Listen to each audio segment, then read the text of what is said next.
দোনোটা লেখকে যাও, এখন তুমি তুমি যাও, তোমার আর কান্দন লাগবে না, তোমার কথা মধ্যে নীল দরিয়ার পানি যাতায়াত করবে। যাই দেখি নীল দরিয়ার পানিকে বলছে পানি দাঁড়িয়ে যা, দাঁড়িয়ে গেছে। এখন তো সাধারণ লোকেরা ভাইরা তারে খোদা মূল্যেই স্বীকার করছে। কি গহন এই যে বেদাতি পীরেরা, তাদের কাছে গেলে মকসুদ পুরা হয়। বাবা মকসুদ পুরা হয় না? তার আল্লাহর কাছে চাইয়া আনছে যে মাবুদ তোমার কাছে আমি দুনিয়া চাই, আখেরাত চাই না। এবং এইসব পীরেরা মরলে পরে সুগারের সুরত হয়ে যায়। ওরা মরলে পরে তার চেহারা কাউকে দেখাইবে না, তা জানেন? এবং ওরা কোনো মুর্দার জানাজাও দিতে পারবে না। যখন মানুষ দেখি দেখে আমি যে মুকসুদ আইছি, এটা তো পুরো হয়ে গেছে, বিরাট কামেল। তাহলে ফেরাউন সবচেয়ে বড় কামেল। কি কয়? ফেরাউনের বাড়ির কাছে একটা গাছ ছিল, যে গাছের পাতা খাইলে পরে যে কোনো রোগ ভালো হয়ে যেত। কি কয়? এত বছর বুজুর্গি, যে কোনো রোগ ভালো হয়ে যায়। ফেরাউন তো বিরাট বুজুর্গ, এতটুকু আহাম্মকেরা বসে না। দুনিয়ার পাগল এমন হয়েছে যে এতটুকু হুঁশ পর্যন্ত নাই। বাবারে যখন নাকি ফেরাউনকে গরক করার সময় হয়ে যায়, যখন পানির নিচে গরক হইতেছে, তখন ফেরাউন চাইছে বলবে যে আমান্তু বিল্লাহি আমান্তু বিরব্বি মূসা ওয়া হারুন, এই কথা বলবে করে চাইছিল।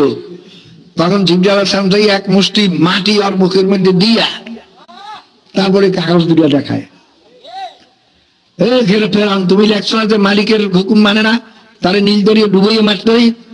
এই তুমি মাওলার হুকুম মানো না, তোমার নীল দরিয়া ডুবাইয়া তোমার বিচার অনুযায়ী তোমাকে ডুবাইয়া মারা হইতেছে। আর তুমি লেখতেছো আমি মাওলার কাছে দুনিয়া চাই, আখেরাত চাই না। কাজে তুমি দুনিয়া পাইছো, যা বলছো তাই হয়েছে, যা বলছো তাই হয়েছে। এখন মাওলার কাছে কিচ্ছু পাবা না। ঈমান আনলে তো মাওলার বেহেশতে নেওয়া লাগে, কাজে তোমার ঈমান আনতে আর দেওয়া হবে না।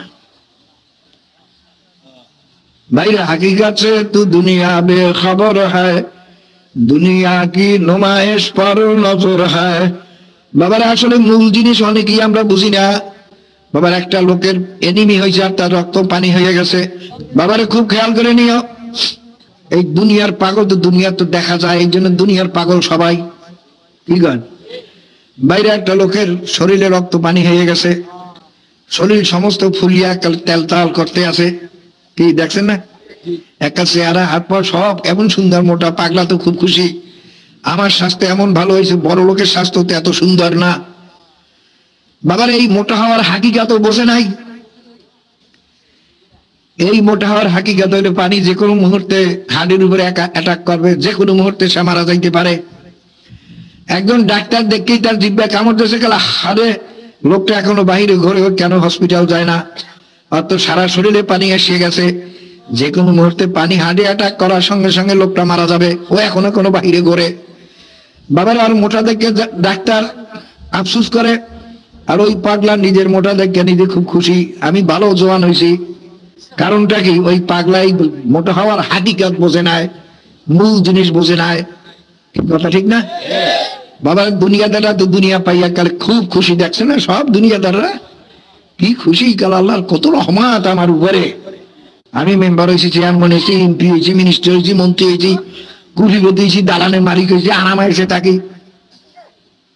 বাবা আল্লাহ পাক তো ওয়াদাই করছেন, মান কানা ইউরিদু হারসাদ দুনিয়া নুতিহি মিনহা, যে নাকি আমার কাছে দুনিয়া চাইবে আমি তাকে দুনিয়া দিয়ে দেব। কিন্তু এই দুনিয়া যে সে পাইছে মাওলার গজবে, এটা তো ওই কপাল পোড়া বোঝে নাই। কি কপাল পোড়া বোঝে? বোঝে নাই। যদি বুঝতো ওই কপাল পোড়া কান্ত সারাদিন যে বাবুদ গো, তুমি যে আমাকে দুনিয়াতে আরাম আয়েস দেছো, তুমি বোধহয় আখেরাতে আমারে বোধহয় আরাম দেবা না, বেহেশতে দেবা না। বাবারে হ্যাঁ, তবে মনে রাখেন আরাম আয়েস হওয়াটাই যে নাজায়েজ তাও না।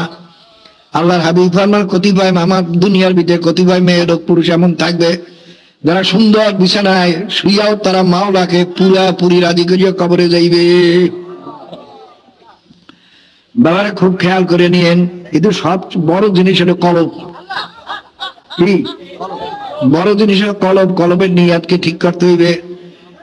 আমি কি চাই মাওলার দরবারে? দুনিয়া চাই না আখিরাত চাই? কি চাই? সবাই বলেন কি চাই? কারণ দুনিয়ার কোনো মূল্যই নাই।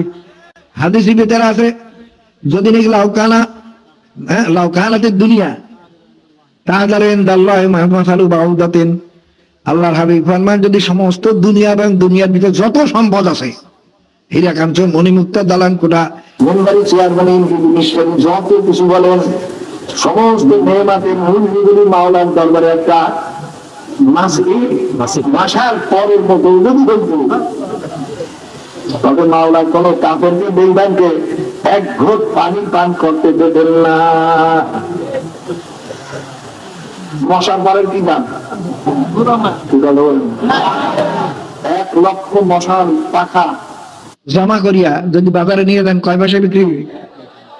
হ্যাঁ ভাইরা, তবু কেউ হয়তো তামাশা দেখার জন্য নিতে পারে, এগুলো মশার পর একাত্ত করছি, যা নিয়ে ঘরে নিয়ে রাখি দেখবো দেখবো মাঝে মাঝে হয়তো একটা হাতে নিতে পারে, কি হয়। কিন্তু এই 1,00,000 মশার পারের দাম যতটুক, তাও যদি মাওলার দরবারে সারা দুনিয়ার দাম যদি মাওলার দরবারে এতটুকু হইতো, তবু মাওলায় বেঈমানকে, বেনমাজিকে, হারামি বদমাশিকে এক ঘোট পানি পান করতে দিতেন না। ভাই আমি তো প্রায় বলি, আপনার জমি থেকে ধান কাটিয়ে নিয়ে আসেন, পোয়াল বা নাড়া কাটিয়ে নিয়ে আসেন, সবই নিয়ে আসেন, কিচ্ছু নাই জমিনে। হ্যাঁ, ওই পোয়াল বা নাড়া যে কাটিয়ে আনছেন, দুই একটা কিছু কিছু পড়িয়ে রয়েছে মাটিতে, এই কথা ঠিক নেই। দেখেন গরিব ছেলে মেয়েরা ওইগুলো কুড়াইয়ে নিয়ে পাক করার জন্য নেয়। আপনার ছেলে এসে বলে, আব্বা আমাদের জমিন থেকে এই নাড়া কুড়ে যা পড়িয়ে আসে, কুড়াইয়ে নিতে আসে একটা মেয়ে বা একটা ছেলে, তখন আপনি বলুন নেও, জমিনটা পরিষ্কার হইতেছে, নেও। কেন? ওর তো কোনো দাম নাই। আবার ধান নিয়ে আসি, নাড়া নিয়ে আসি, সব নিয়ে আসি, ওর কোনো দাম নাই। আল্লাহ পাক রব্বুল আলামিন ফরমান, আমি দুনিয়া রাখছি কাফের মুশরিকের জন্য, ওর কোনো দাম আমার দরবারে নাই। আল্লাহ পাক ফরমান, কি জানি এই এক কোরআন শরীফে আয়াত আছে না, লাউলা ইয়াকুনা উম্মাতাও ওয়াহিদাতান লাকানা লিমান ইয়াকফুরু বির-রাহমানি লিবুয়ুতিহিম সুকুফাম মিন ফিদ্দাতিন ওয়া মাআরিজা আলাইহা তাযহারুন। আল্লাহ পাক ফরমান, ঈমানদারদের ঈমান রক্ষা করা যদি কঠিন না হইতো, তবে আমি কাফের বেঈমানকে এত সম্পদ দিতাম, ওরা রূপা দিয়ে ঘরের ছাদ বানাইতে পারতো, রূপা দিয়ে সিঁড়ি বানাইতে পারতো, তার উপরে তারা বসতো। কিন্তু এত সম্পদ যদি কাফেরদের দিতাম, কাফের বা মুমিনেরা আমার তাদের ঈমান রক্ষা করা কঠিন হইয়া যাইতো। যাহারে আমি নামাজ পড়িয়ে কি পাইলাম, আমি জিকির করিয়ে কি পাইলাম, আমার তো দুঃখ ছাড়ে না, আমার তো ব্যারাম ছাড়ে না, আমার তো মুসিবত ছাড়ে না। কিন্তু আমি এত বেশি সম্পদ দেই এই জন্য যে আমার ঈমানদারদের ঈমান রক্ষা করা কঠিন হইয়া যাবে, এই জন্য এত দেই নাই। কিন্তু কিছু কিছু সম্পদ দিছি। এইটা সম্পর্কে আল্লাহ পাক ফরমান, লা ইয়াগুররান্নাকা তাকাল্লুবুল লাযিনা কাফারু ফিল বিলাদ মাতাউন কালিলুন সুম্মা মাওয়াহুম জাহান্নামু ওয়া বিসাল মিহাদ। এই মুমিনেরা, দুনিয়াদারের আরামায়েশ দেখে, চলাফেরা দেখে তোমরা ভুলে ভুলিও না, ধোকা খাইও না। যারা আমি এরকম আরাম পাইলাম না, এদের আরামায়েশ হলো অল্প কয়েকদিনের জন্য মাত্র, মাতাউন কলিল, অল্প কয়েকদিনের জন্য। তারপরে সুম্মা মাওয়াহুম জাহান্নাম, এরপরে তাদের ঠিকানা হবে জাহান্নাম।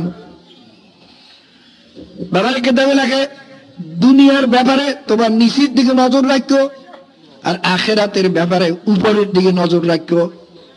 বুঝেন নাই?